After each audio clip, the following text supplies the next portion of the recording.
Prashanta manasam henam yoginam sukhamuttamam upayati shanta rajasam brahma bhutam akalmasham. Hello friends, this is the 27th shlok of the 6th chapter of Bhagavad Gita, and today we will understand this shlok in detail. So let's first go to its meaning. So the shlok says Prashanta manasam henam, which means it is the calm mind. Yoginam sukhamuttamam, which means that is the best happiness of the yogi.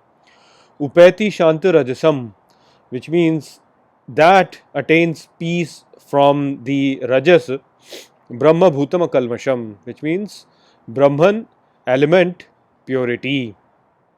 So, in this shlok, Shri Krishna is trying to explain to Arjun that what actually is the true goal of a yogi. So, what he says is that for a yogi, the ultimate happiness is a calm mind, and a yogi attains that calm mind by freeing himself from rajas and by getting in touch of the Brahman element, which is purity, which is lack of darkness.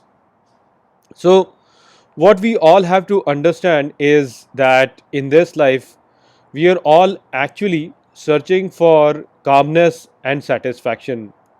It is our wrong knowledge or understanding of this world which makes us feel that we are looking for money or fame or happiness in the sense of consumption. So that is not actually what we are looking for. What we are looking for actually is satisfaction. And so the yogi realizes this, and uh, he realizes that the ultimate happiness only lies in a calm mind which is satisfied. Now, the word that Shri Krishna has used over here is rajas. He has said that the yogi, he frees himself from rajas.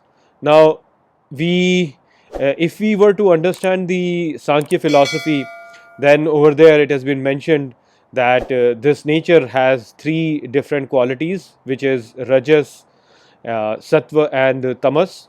Wherein rajas is the property of expansion, uh, tamas is the property of contraction, and sattva is the property of equilibrium. So, in the modern times, if you would speak to a Hindu, then he will say that tamas is a bad quality. So, most of the people realize that tamas is a bad quality, wherein the constriction or the reduction of a thing or inactivity, you can say, which leads to the restriction of a certain thing, is a bad quality. So definitely tamas is bad, wherein you are losing your power or you're losing your influence, or you are basically not being active, and you're just staying inactive, and because of that you're contracted within yourself. So people say that that is a bad quality, and yes, it is a bad quality because that means downfall. But it is not very obvious for people to understand that rajas is also not a good quality as such. So in the modern times, wherein we live in a very ambitious world, where everybody wants to gain fame, everybody wants to earn money, everybody wants to be a CEO of a company or startup or things like that, basically. So this is all basically a thing which is arising from our internal desire to expand our ego. And because of these ambitions, in the modern times, these things are not really considered a bad thing. But over here, Shri Krishna is saying that a yogi frees himself from rajas. So, this tendency of expansion is a tendency which is inherent to us, and we all want to expand our ego and make it as large as possible. But Shri Krishna is saying that a yogi actually frees himself from this tendency of expansion. It's because this whole tendency of expansion is the source of our sorrow, actually. So we have to understand that the action of performing hard work as such is not a bad thing. But if this hard work is performed to expand our ego, which is basically rajas in that sense, then it is bad. This action or this hard work has to be performed to bring equilibrium in this universe. If we can use this to bring equilibrium in this universe, we bring good things and we bring equilibrium in this universe, then that hard work is something that a yogi performs.